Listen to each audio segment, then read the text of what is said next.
Sahabat Lentera Sabda yang terkasih, kita jumpa lagi. Hari ini Selasa 13 Agustus 2024. Renungan kita ambil dari Injil Matius bab 18 ayat 1 sampai dengan ayat 5, dilanjutkan ayat 10, dilanjutkan ayat 12, dan dilanjutkan ayat 14. Menjadi anak-anak Allah. Sahabat Lentera Sabda yang terkasih,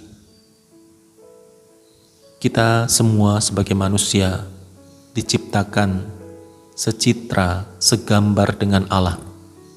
Artinya kita diberi martabat Allah di dalam kehidupan kita. Bukan hanya kita, tetapi orang-orang yang ada di sekitar kita. Semua manusia diciptakan semartabat dengan kita, siapapun mereka.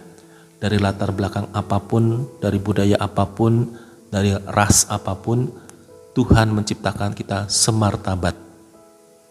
Oleh karena itu kita diciptakan secara unik, berbeda-beda, tidak sama, tidak seragam. Supaya apa? Supaya dengan martabat yang diberikan oleh Allah itu, kita dapat mengembangkan diri kita. Kita belajar dari orang lain, kita belajar dari budaya lain, belajar dari kebiasaan-kebiasaan orang lain, dan kita menghormati segala sesuatu yang berbeda dari orang lain. Sehingga secara tidak langsung kita sudah menjunjung martabat sesama kita.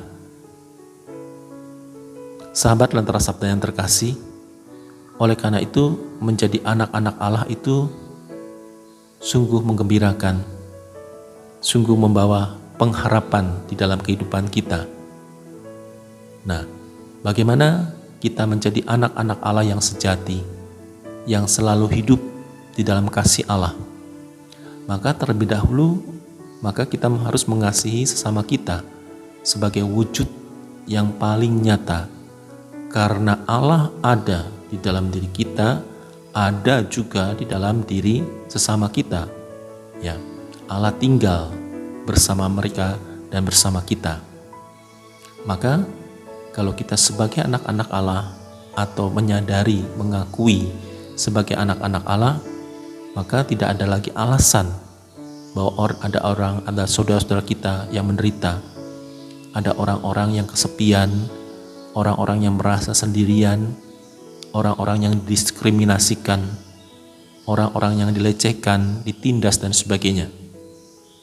Saya merasa tidak ada lagi kalau kita sadar bahwa kita ini anak-anak Allah.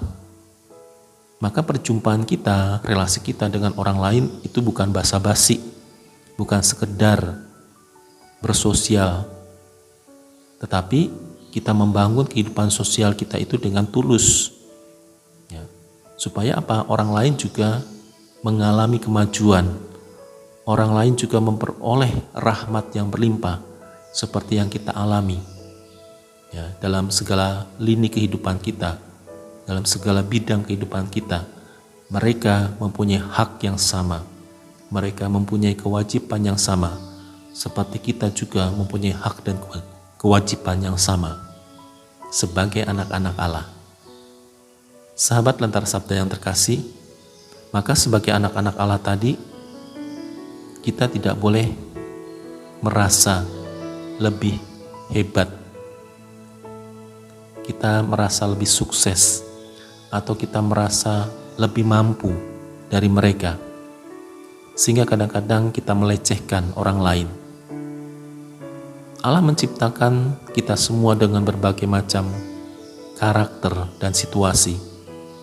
Ada mungkin orang yang sangat beruntung, tetapi ada juga orang yang sangat tidak beruntung.